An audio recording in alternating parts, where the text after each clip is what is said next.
Welcome to the Informed Pregnancy and Parenting Podcast. I'm your host, pregnancy-focused chiropractor, Dr. Elliot Berlin. Last time we talked to today's guest, she was 39 weeks pregnant and preparing for the birth of her third child after 2 cesarean births. She shared her hopes, fears, and plans for a vaginal birth today. I'm excited to welcome her back and hear about the conclusion of her pregnancy, her birth experience, and her third postpartum journey.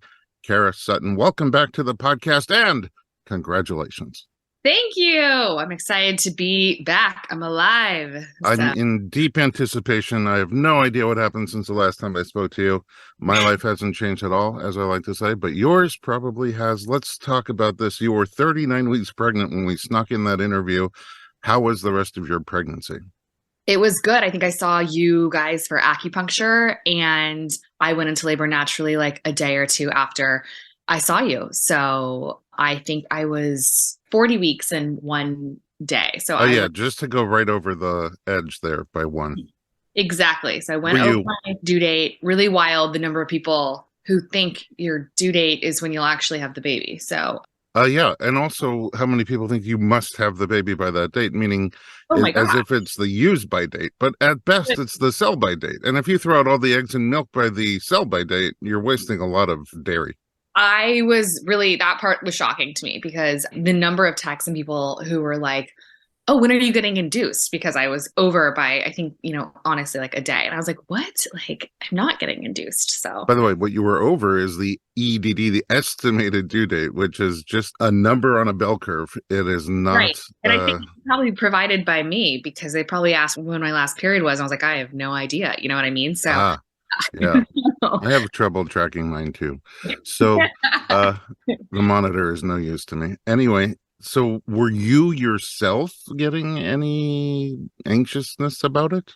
I was getting annoyed, I was getting not with myself. I stayed, pretty calm with what I believed would happen, that my body would go into labor when it was ready and that the baby would come when, it was ready. But I was getting annoyed with the amount of people who, everyone from parents, in-laws, friends, etc., coworkers, like, have you had the baby yet? And it's like, no, and so that part was a little annoying, but also at that level of pregnancy, everything was annoying me. So yeah, I mean, understandably, there's a lot going on for you every second of every minute of every day.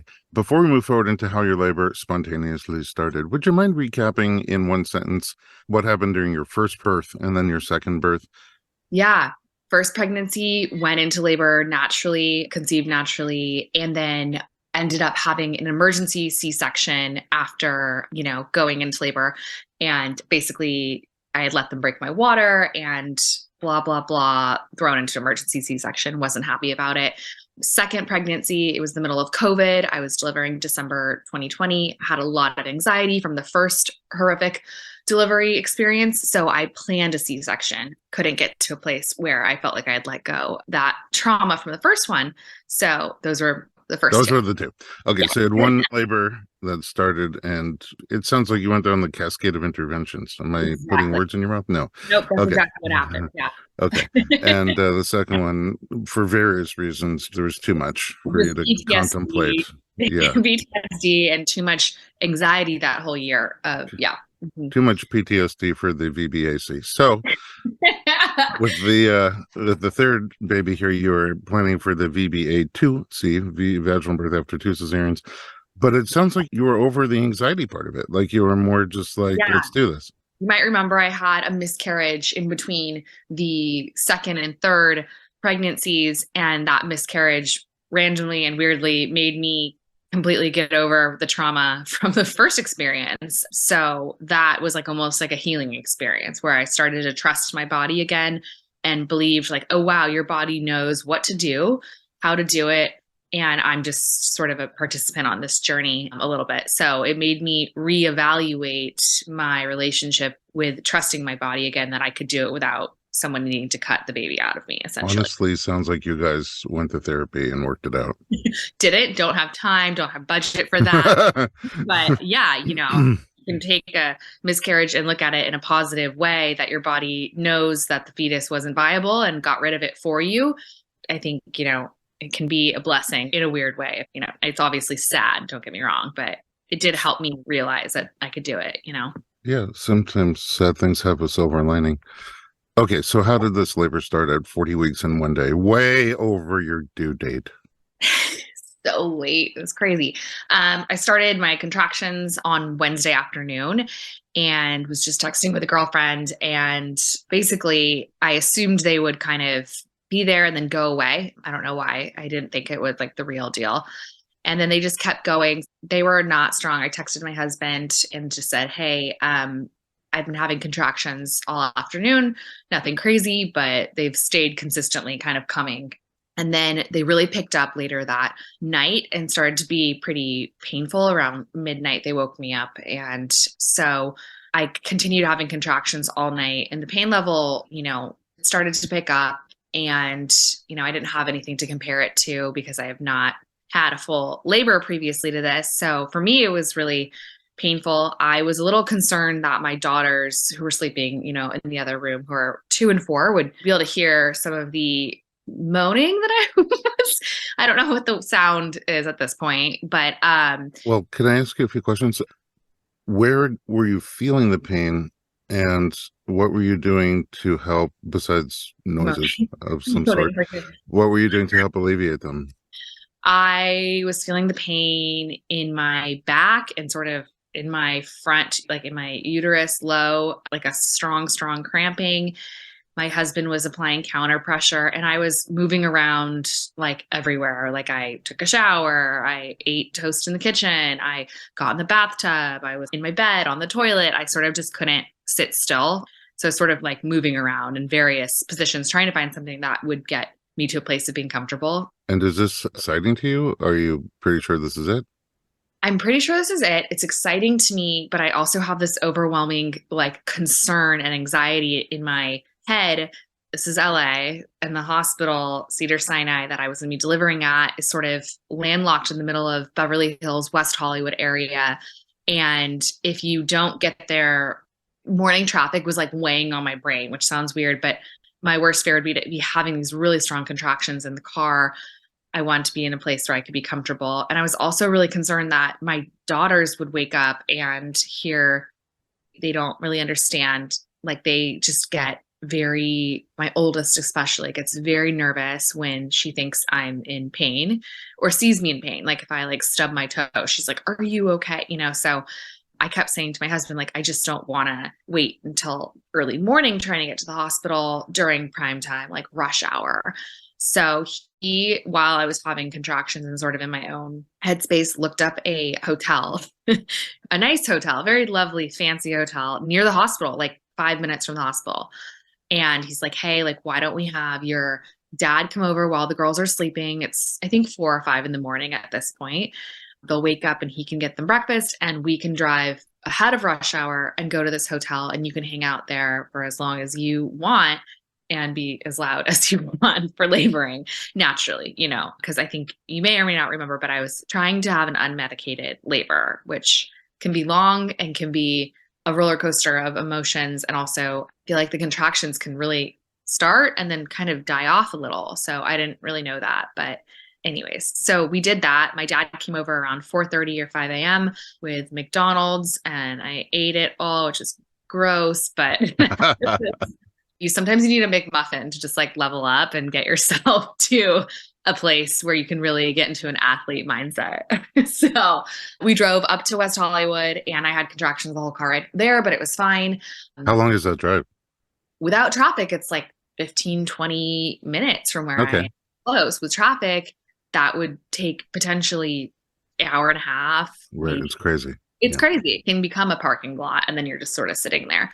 So we checked into a hotel, a really great hotel around 6 a.m. right off of Santa Monica Boulevard. So is there a shower? Is there a tub? Are those things you're interested in? My husband got like a suite, a really nice big tub, and a huge like shower, which like had like a bench in the shower, which was nice. And so I got there and immediately sort of calmed down and was able to sleep for a little bit. And we texted my doula that I had, moved locations to. Not the most intense cliffhanger, but now that we've changed scene, let's take a quick break and come back and find out what happens next.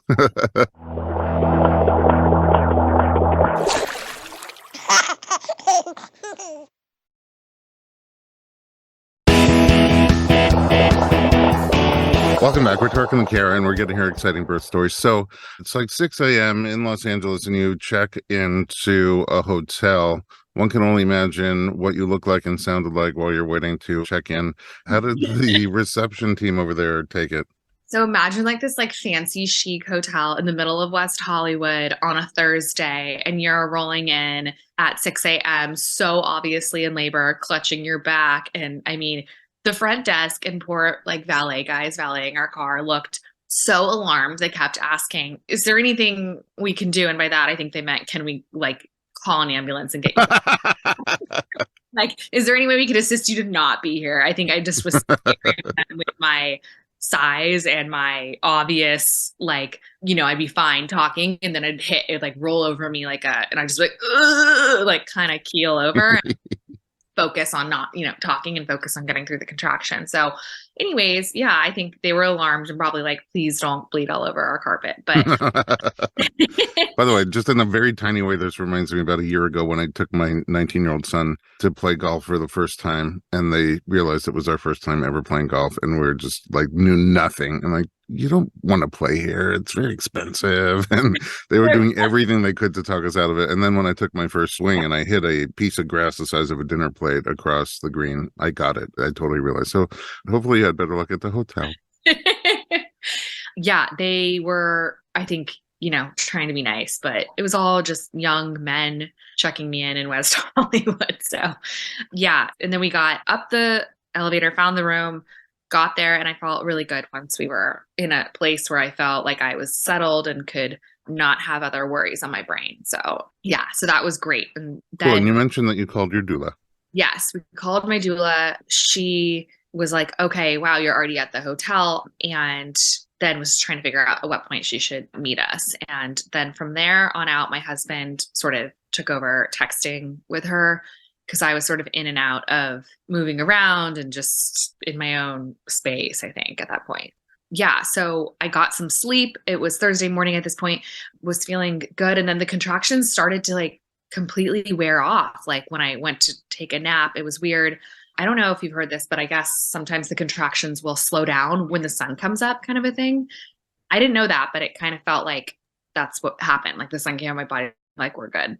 More research necessary, but I have a feeling it's connected to the melatonin, to the sleep cycle when you feel safe and relaxed and, Yeah, it probably is. I don't know. I just was like, oh, okay. And then I felt sort of silly. Like, did I have my dad come over and do all this stuff and get a hotel? And, there's just this moment of doubt where I'm like, is this maybe not it? And that was just like me being dramatic, So my doula was like, just go on, business as usual. So we walked and got breakfast and coffee around 10 a.m. And of course, I ran into some chic coworkers from previously working and I'm like at this trendy restaurant in, West Hollywood on Melrose. And she's like, oh my gosh, like you must be due any minute. I'm like, I'm actually in labor.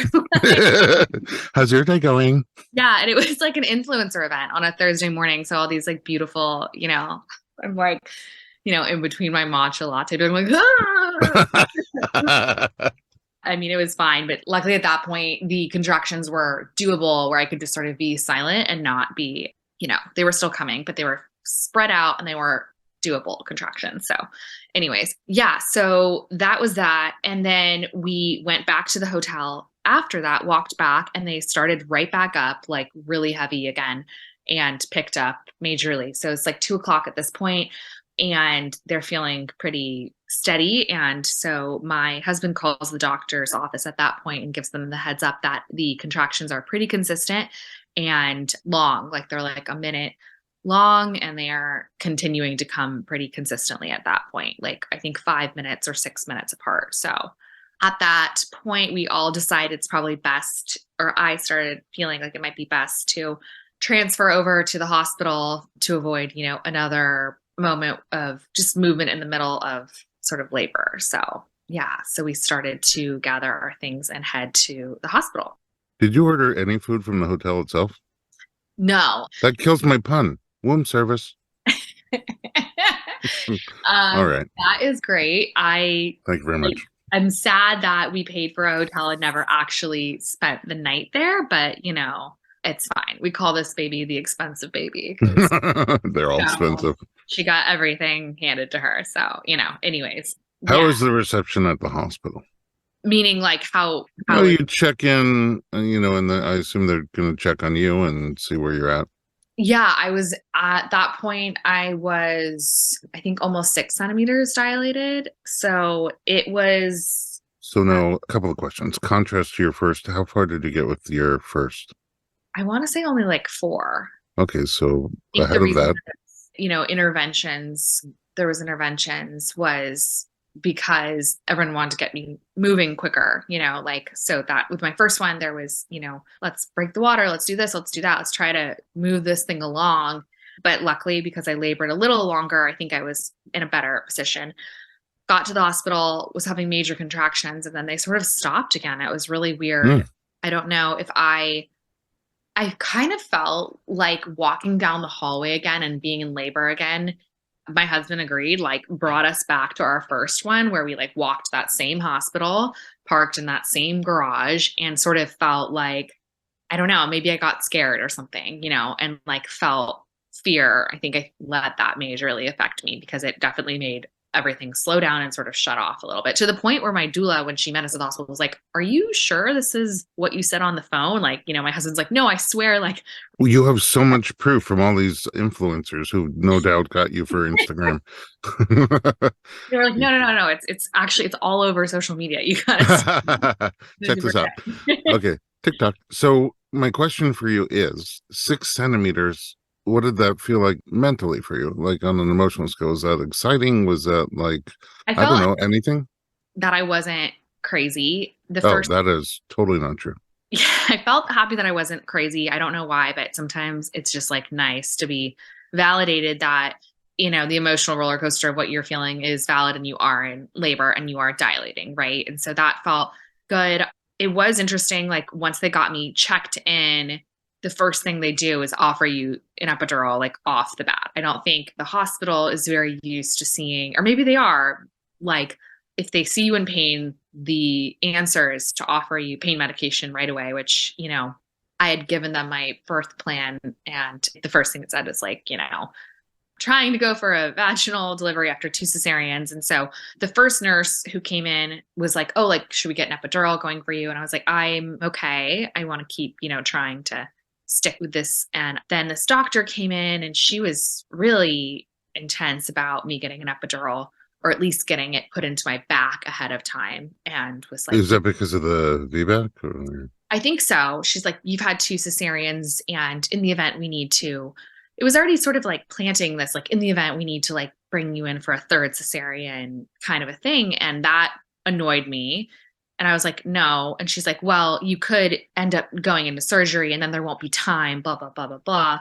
Honestly, it was sort of you're going to die if you don't get this. And I was like, I'm willing to risk that. Thank you so much for your concern. Wow. And she was really not happy about it. The attitude was very Well, is this a doctor from your practice or just one of the doctors on the floor? A random doctor on staff. Okay. Who's coming in to check to see where you're at. Okay. So much for not feeling crazy. She's like, you're going to die if you don't get this. And I was like, I'll pass.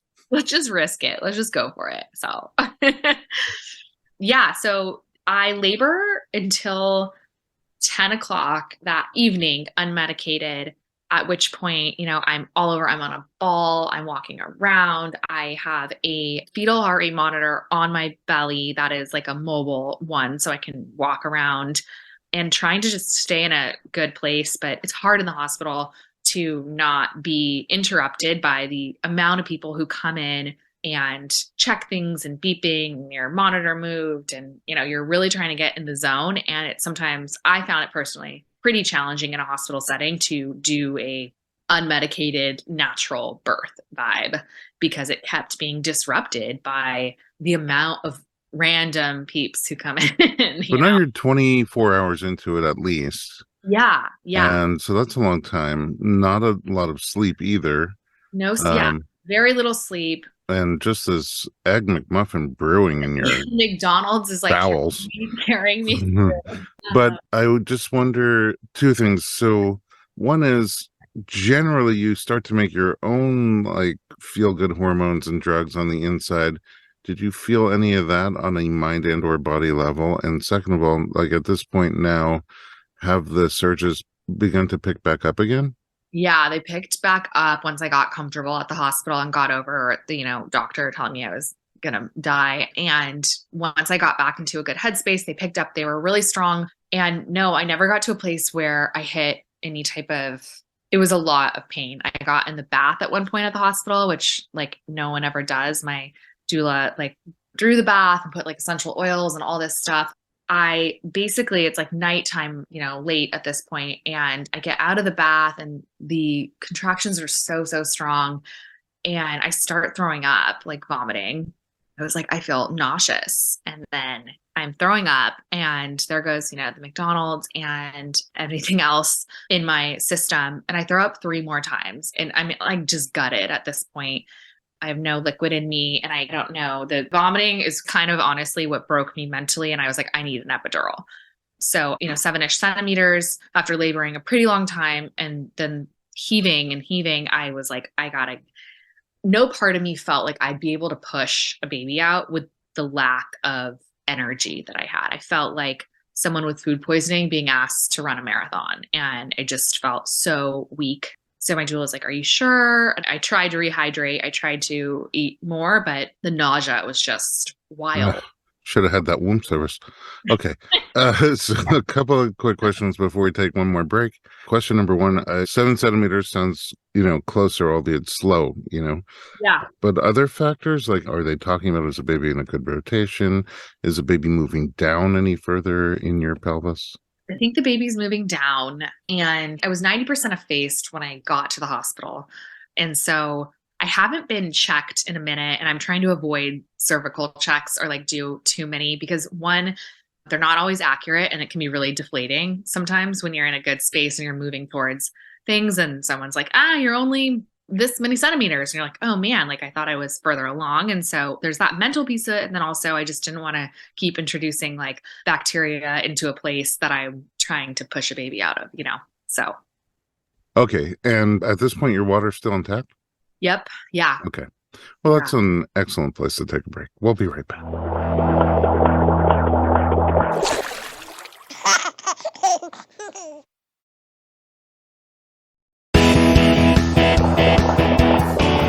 Welcome back. Well, if you got so entrenched in that commercial break that you forgot what happened, Kara is in labor, undoubtedly, with her third baby. The first was a labor that went through the cascade of interventions and ended in an emergency or unscheduled cesarean. The second one was during COVID with a lot of PTSD and a scheduled cesarean. And now she's gunning for a unmedicated vaginal birth after 2 cesareans, but about, 30 hours or so into it, tired, vomiting, dehydrated, and feeling like an epidural is a great idea. What happens next?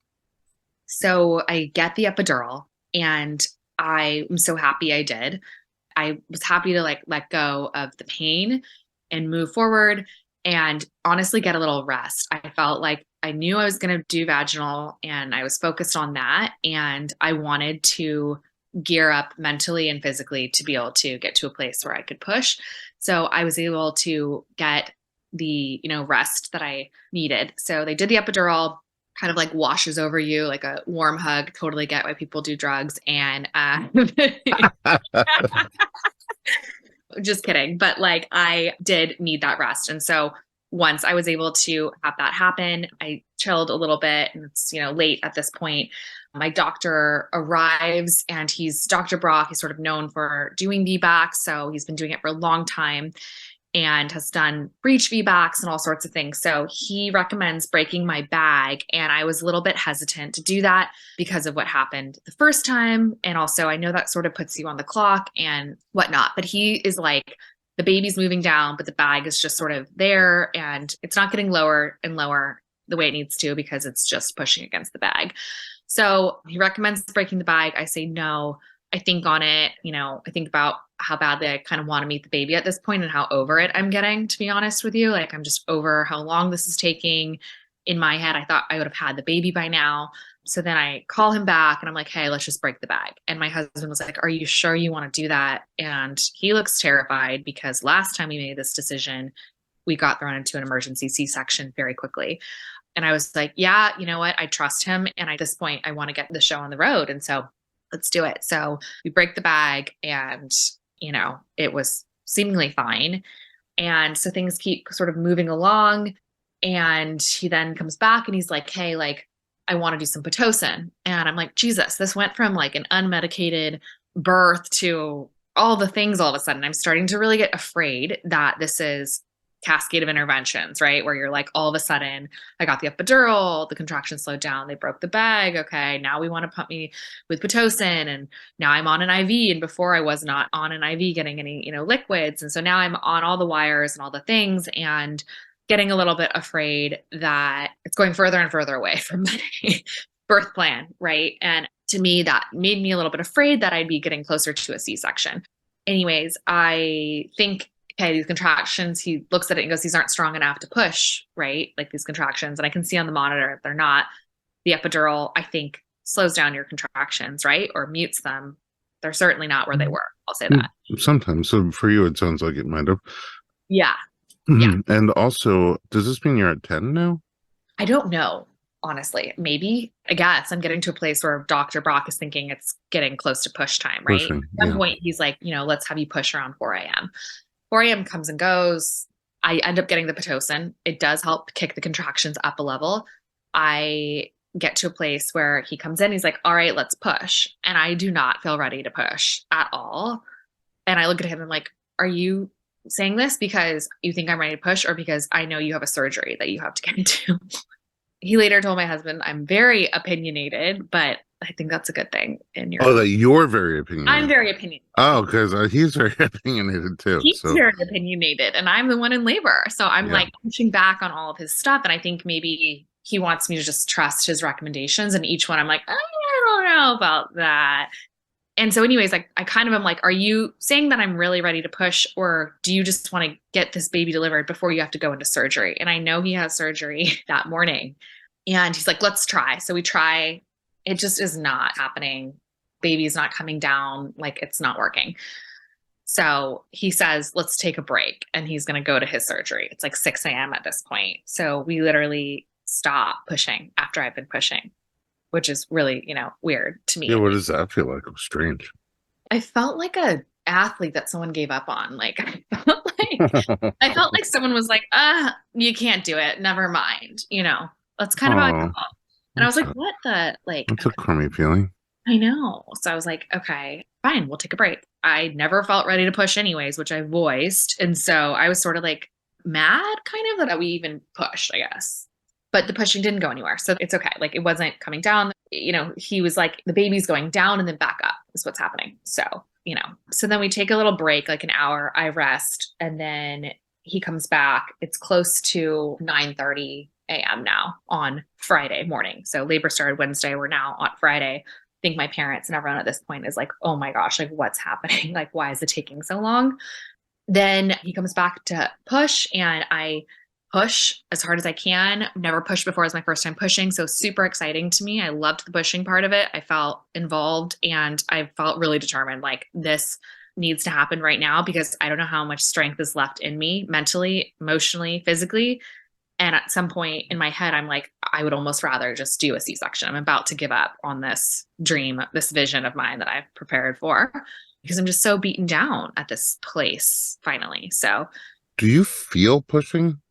I can feel it, but not anywhere near where I would have liked to have felt it. So I'm relying on them to say, okay, push, which I don't love because obviously if you can feel the contraction, urgently. And so I was just relying on sort of my doula has one leg, my husband has the other leg, my doctors, at my crotch and like in the movies. Yeah, exactly. And I'm using these like stirrup things to pull with my arms, almost like a rowing machine. You get a workout. Arms are strong. Almost like an assisted workout. Yeah, my favorite kind. Is there any option for position for pushing?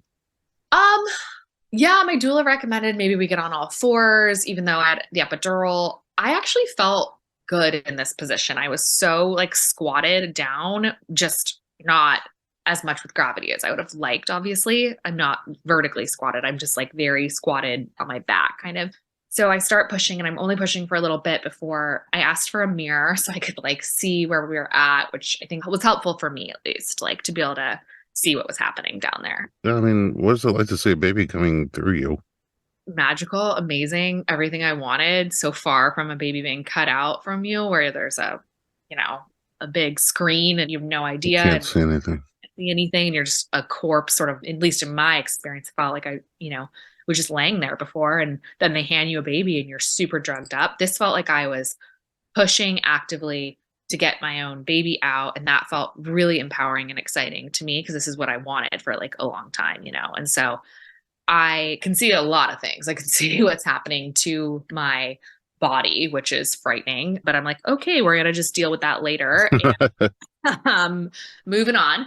And then, we start to see the head, and that was super exciting to me. And once I could see that we were crowning, I'm getting this baby out of me. And I pushed and gave it one more push, and she came out and it was perfect and beautiful. I was so excited. It was thrilling. They gave me the baby, we put her on my chest. I'm like crying. My husband's crying. I'm like, we did it. Like, we did it. Oh my gosh, such a beautiful moment. That moment lasts for maybe all of 45 seconds before I start hemorrhaging and gushing blood out of Oh me. my. And the pediatrician starts saying, she's too purple. She's too purple. She's too purple. And that's all I hear. And then they take the baby off my chest. And it's like a Grey's Anatomy scene this moment of excitement and euphoria was so quick before tons of doctors rushed in and started attending to both me and my daughter. So, Oh, wow. What happened? they don't know why I hemorrhaged. I personally believe, and will still say this, that it's because I was pushing when I wasn't ready and I was sort of pushing against my body, maybe. Anyways, I pushed and I could feel this like hot, warm river coming out of me that I know is blood. And some doctor runs in and jabs a needle into my thigh. Dr. Brock is yelling out different things. Someone's holding my abdomen. They're trying to start a second IV. They're, taking gauze and trying to stop the blood.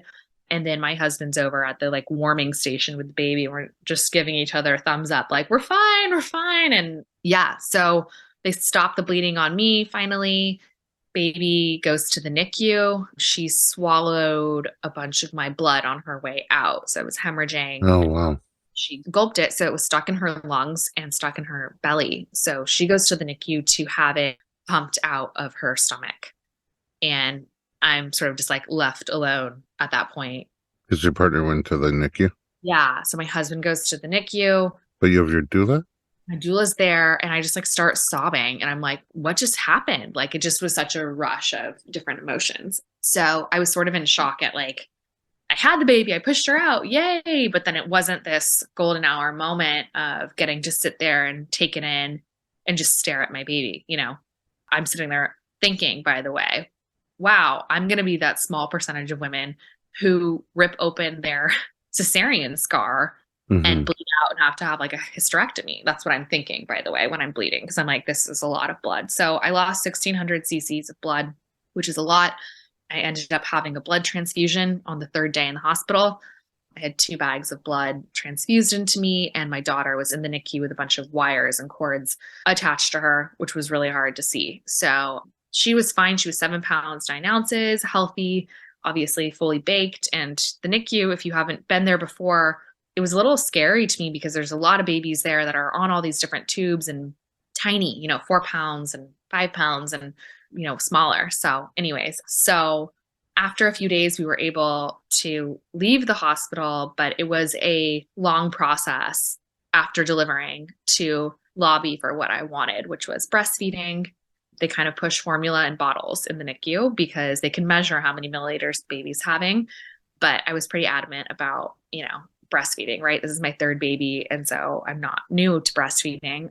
So yeah, saw Kourtney Kardashian and Travis Barker in the NICU a lot. They delivered the same time as me. So that was my one like fun element to, creep on how Kourtney was doing her hair while I was in such a pathetic, place. So, Oh, and Courtney told me she saw this crazy blonde in the NICU. what?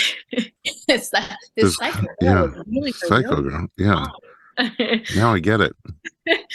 So it was a weird feeling of like, yay, I did the vaginal delivery, and wow, the baby's not with me in the room, and what just happened? And my lips are white from a lack of blood, like all the color drained out of my face. So Even I'm having like all these crazy emotions come. I'm super excited for you, like triumph and victory, and then all of a sudden, just like the contrast, the dramedy of just like being so happy, and then all of a sudden just having rip it pulled right out from underneath right you. out, the highs and the lows. Yeah. I think you have an amazing sense of humor. Did that help you at all get through these very challenging times? What did help you? I think I was just making jokes, trying to laugh. And, I was like, I didn't think this labor could be more dramatic than our first one, but I think it wins. And It's very rare for the sequel to outdo the yeah, original like that. Coming out of it, you're both healthy. yeah, both healthy. I stay an extra night in the hospital because they're keeping her in the NICU to monitor, even though she's totally fine. But once you're in the NICU sort of system, there's a whole process where they obviously want to watch the baby for 24 hours, blah, blah, blah. I end up doing the blood transfusion, so I stay an extra night. I get to leave Monday morning with my baby and my husband and myself, and we're all healthy and fine and moving on is pretty much what happened, I would say. So Well, I sort of wanted to do a whole section on introducing this baby to your other kids and whatnot, but it might have to be another episode. How old is the baby now? she just turned 4 weeks. Okay, So so this is less than a month ago that this is all happening. yeah. I don't know if it's enough time to process, but I know you left your first birth with PTSD Yes. and your second birth feeling like, well, really, I don't know what you felt after your second birth. How did you feel after the Felt second one? kind of like, meh. I don't know if Yeah. that it's like, okay, No, the Met emoji is one of the most powerful to me. it's on point. I don't know. I just felt apathetic towards it. Like, of course, I was excited to have a baby, but I don't know. It was a surgery. It was a planned surgery. There was no beauty and pain in it the way there is with sometimes other births. After your miscarriage, you decided, let's do this. And you fixed your relationship with your body, and you guys were excited to work together for this end. One sort of wonders now after this experience, what's the emoji leaving this one? I mean, in retrospect, I suppose, Monday morning quarterback, had you seen this in the crystal ball, would you have just gone for another cesarean birth? I don't know if you're having another kid, but now with having had this experience, if you were pregnant and planning another one, what would you do then? I would take this experience over a cesarean any day. I think pushing out and getting to see my daughter come out of my body was incredible and healing and empowering, even though I hemorrhaged, even though she went to the NICU, all those things. Ultimately, I would still do it, the way I did it. There were super scary moments, but I think that I ultimately really cherish this memory. And I think my husband and I are trauma bonded forever. So it's Trauma bonds are strong. Tragedy plus time equals comedy. So, but your husband and you trauma bonded sounds well, the bonded part sounds amazing. What about you and your relationship with your body now? I am impressed by how strong I am. I'm impressed that I can bleed out and lose all of the blood in me and still be fine. And I think the strength and the wanting to breastfeed and the wheeling myself up to the NICU every 3 hours, like I'm just impressed with the determination and impressed with the strength that's within women, honestly, and within me that I didn't know was there until you're pushed to the edge. And then you're sort of like, okay, like, what am I going to do? I'm glad I pushed back on everyone throughout the whole process, my doctors included. I think it's so important to make decisions for yourself and not feel like people are making those decisions for you when you're in the middle of bringing life into the world. So, Well, I couldn't agree with you more about that strength and power and determination of women in general, but also of you in particular. You're pretty badass. I do have this final question. So, what you saw in the mirror, and you're like, we'll deal with that later. How's that physical recovery going? wow. I had no idea that your butt was just so injured during pushing. Like, I'm doing fine now. I'm totally fine now. I'm also impressed with how quickly you heal, down there. But yeah, I didn't end up needing any stitches on the outside, which was nice. But I was like wow, I had no clue that the pushing made everything look the way it did when I first got home. I was like, this is wow. So I don't want to be too graphic, but yeah, there's a lot that happens down there that needs healing for sure post delivery. So It sounds like a month out and you feel like you're pretty much there. yeah, I mean, I played tennis, so Oh, wow. Okay. feeling good. That's early. Wow. Okay. No, I don't know if that needs to be like cleared, but here we are. Like it's just Yeah, it's fine. third I'm, kid, you're just sort of like, I'm going to take my moments when I can do it, So yeah. yeah. I don't play tennis, but I watch pickleball. Yeah. So, then as a spectator. It's almost the same. I guess one question, my final question for you is looking back at the whole experience. I know I can for sure pick one thing, but are there any key things that you've learned from the experience that you might do differently or have chosen to do differently? I know you wouldn't have pushed when you didn't feel ready to push, but is there anything else? Yeah, I would have stayed at the hotel even longer than I did. Like I said, once you're in that system and you're checked in at the hospital, it's a challenging uphill battle to stay in a space where you are connected to your body. I would have still probably gotten the epidural. The pain was pretty intense for me and the vomiting didn't help. Yeah, I would have not pushed. I would have waited and just said, I'm going to just chill here until I feel ready to push. I think that could have avoided the hemorrhaging. I'm sure my doctor would say that's not true, but that's just how I feel. Listening to your body and listening to your intuition is so important. And every time that you deny that, those are the only regrets that I have, not for the way things turned out, just for the moments when I didn't lobby harder for myself, maybe. So, Even though you lobbied pretty hard. yeah. I also didn't realize how the mental strength of it is, I think, so much more than it gets credit for. So, yeah. Yeah, So, thank you for sharing that. In general, thank you for sharing this very personal story. And yeah. I wish deep congratulations to you and your trauma bonded husband and your kids, your whole family. You're an amazing spirit, and I'm inspired by you and honored to play a tiny role in your epic journey. Played a huge role, and really appreciate, being a patient of yours was wonderful. I learned a lot, both physically and mentally and spiritually. So, Well, if doctors could Yelp review their patients, you would have 5+ stars, and I'd be telling all my doctor friends to try to get you. Thanks again. And at home, thank you very much for listening and joining us. Please remember to share our podcast with your friends and leave us feedback in your podcast app. For more pregnancy and parenting related media, visit informedpregnancy.com. Until next time, it's Elliot Berlin reminding you to get informed and be empowered.